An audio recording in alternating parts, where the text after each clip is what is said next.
commentaire ce que vous en pensez.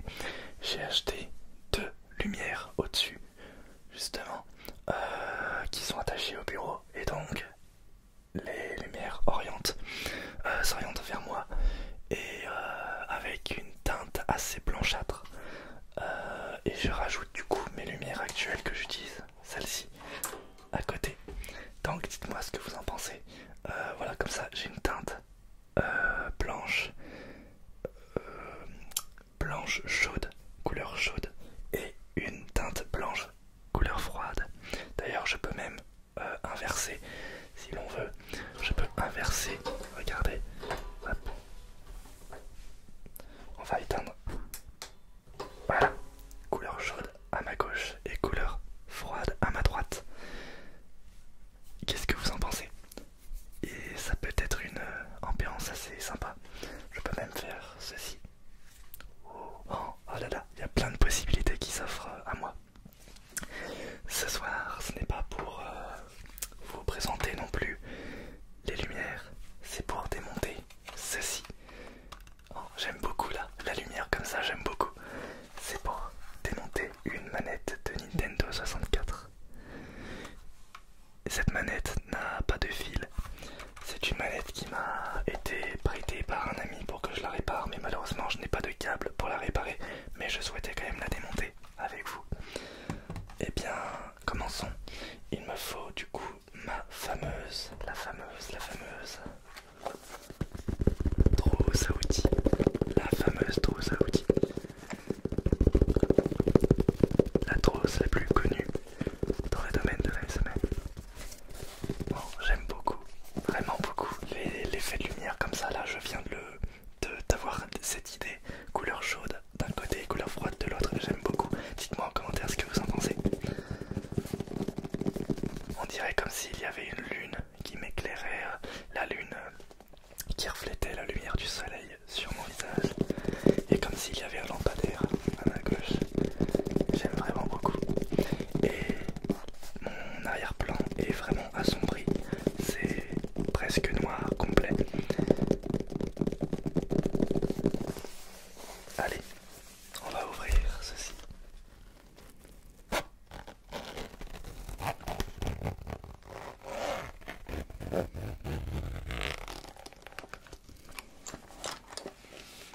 Alors, il nous faut un certain type de vis. Ah non, ce sont des vis cruciformes, donc non, on peut prendre n'importe quel tournevis. On va prendre, ça c'est du 2 mm. On va prendre du plus grand en cruciforme, donc non, c'est le plus grand justement. 2 mm et 2 mm, mais ça c'est pas du cruciforme, ça c'est du... Ouais, j'ai oublié le nom, mais c'est du trident. Donc... Oh, il faudrait que je refasse un ASMR avec ma trousse. J'en avais fait un du coup le 8 décembre dans le calendrier de l'ASMR, mais il faudrait que j'en fasse un beaucoup plus long et beaucoup plus complet. Je l'avais déjà fait une première fois. Il faudrait que je la refasse. Allez, on va démonter ceci. Je vais juste changer l'angle de la caméra. Oh, il y a les boutons qui coincent.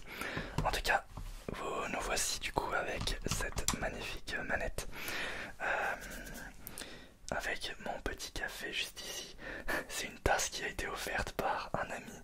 Il m'a fait une tasse troll avec moi en James Bond. 007 Finisque. C'est débile, mais c'est trop drôle. C'est le genre de cadeau à la con qu'on offre et qui est toujours sympa. Moi en tout cas, ça m'a fait plaisir de l'avoir, c'est drôle. Alors, nous allons du coup démonter cette manette. Je vais juste déplacer le micro. Voilà. Alors... Oui, j'ai eu peur, j'ai eu un doute. C'est bien du cruciforme. Les vieilles manettes, ce sont les manettes que je préfère démonter.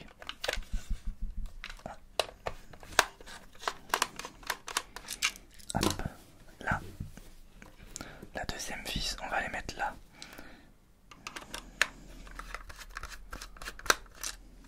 Hop.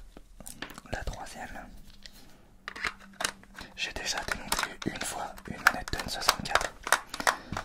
Oui, du coup je disais je préfère démonter les manettes, les vieilles manettes, puisque elles sont beaucoup plus simples à l'intérieur, beaucoup plus simplistes, beaucoup plus claires. L'assemblage, le réassemblage est moins difficile que les nouvelles manettes. Et il y a moins de boutons. Mais le circuit électronique est beaucoup plus clair et simple. Donc on peut facilement modder des manettes, des vieilles manettes. Contrairement aux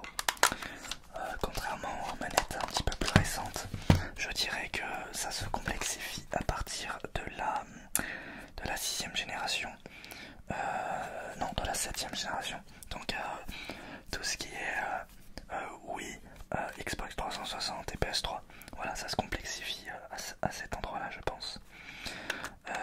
Donc ça c'est bon, mais il nous reste deux petites vis à l'intérieur tout au fond. On va prendre un autre tournevis. Nous allons prendre le cruciforme plus petit, donc qui correspond à... Eh bien... qui correspond auquel? Je suis perdu. Bah tiens, il y en a 0 qui conviennent. Bon bah en fait c'est celui-là. Je ne vois rien du tout.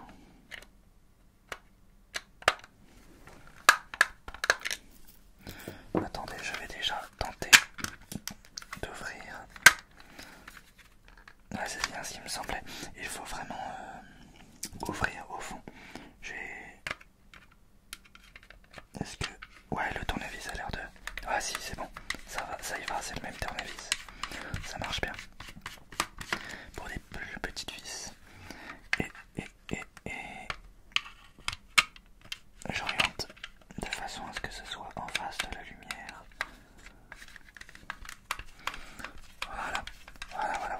Je pense qu'en fait, j'ai une certaine démotivation pour les démontages ASMR, puisque les démontages de console c'est un peu relou. Et en tout cas, à présenter, je préfère démonter de mon côté. Et les démontages de manettes récentes, c'est aussi, comme je l'ai dit, un peu complexe. Et en vidéo, je trouve que ça passe mal. Surtout qu'il y a tellement d'éléments à l'intérieur que pour expliquer un petit peu le fonctionnement, c'est plus compliqué.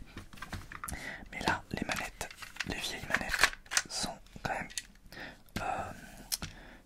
plus appréciables de les démonter. Alors,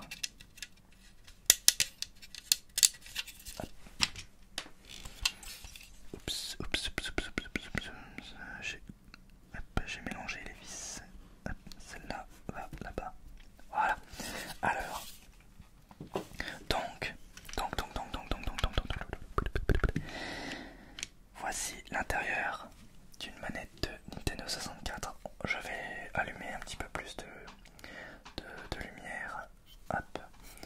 On va aussi... Voilà. Vous voyez un petit peu mieux comme ça. Alors, nous avons du coup le bouton Z.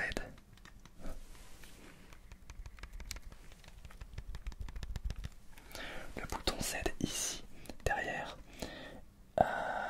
Et donc, le port ici pour insérer le transfert pack par exemple, ou le rumble pack. Les gâchettes directement ici. Et du coup, celle-là, elle coinçait. Et c'est dû à cause de quoi ça? C'est à cause de quoi? Pourquoi elle coinçait? Peut-être parce que le caoutchouc était mal mis. Eh bien, hop, je vais essayer de le remettre. Alors, est-ce que ça coince un petit peu moins ou toujours autant? Hop, on va remettre ça. Oups, l'enregistrement a coupé. Du coup, j'en étais où? Eh bien, je pense que du coup, la gâchette ici, normalement, elle est censée un petit peu mieux réagir. Mais je ne sais pas encore c'est dû à quoi.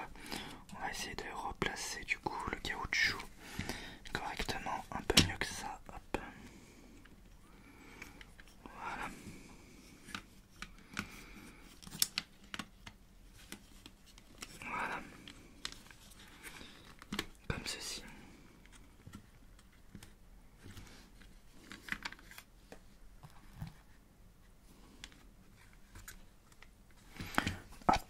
c'est censé un peu mieux fonctionner. Alors du coup, si je place le bouton, hop.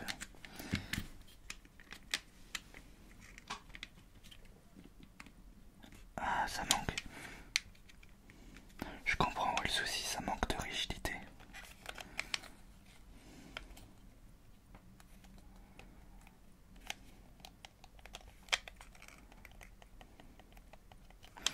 Ça devrait aller mieux comme ça.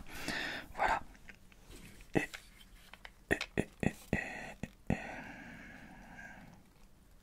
Oh, je vois, d'accord. Et donc, toute la partie arrière, en fait, correspond au bouton et au stick. D'ailleurs, le stick est en très très bon état. Il n'a presque pas de jeu. Oh, il est très agréable en ASMR. Du scratching.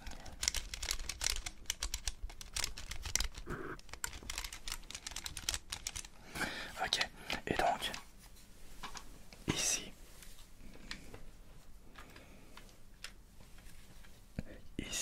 se trouve le câble sectionné. Il est vraiment coupé ici. Et donc, c'est ici qu'il faudra ressouder pour refaire vivre la manette. D'ailleurs, je remarque qu'il y a uniquement que 3 fils.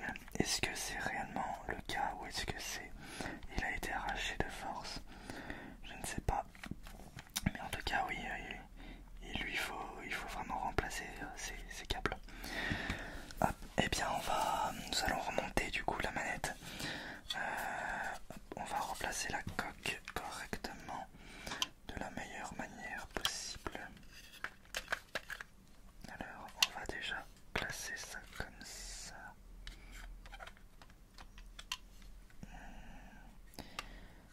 Intéressant. Alors, comment ça se... Voilà, comme ça. Voilà.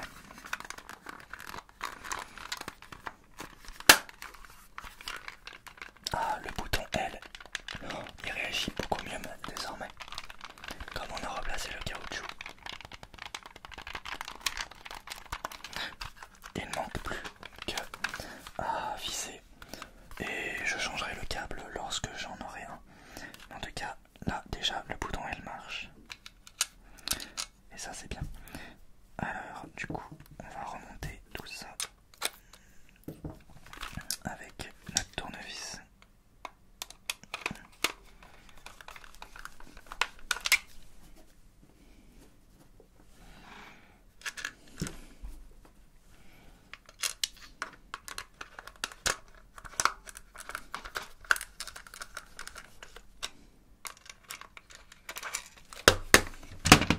Oups, hop, voilà.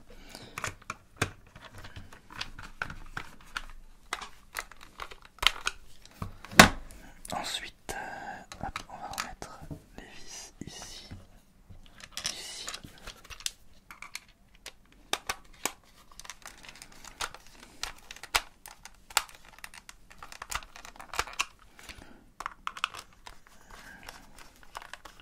Je ne les serre pas à fond puisque va falloir un jour que je le redémonte pour réparer le câble.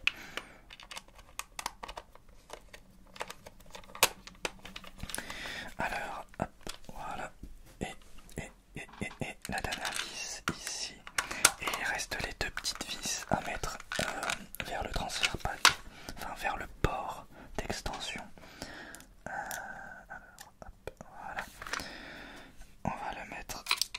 Oups, on va le mettre tout au fond en essayant de ne pas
soirée.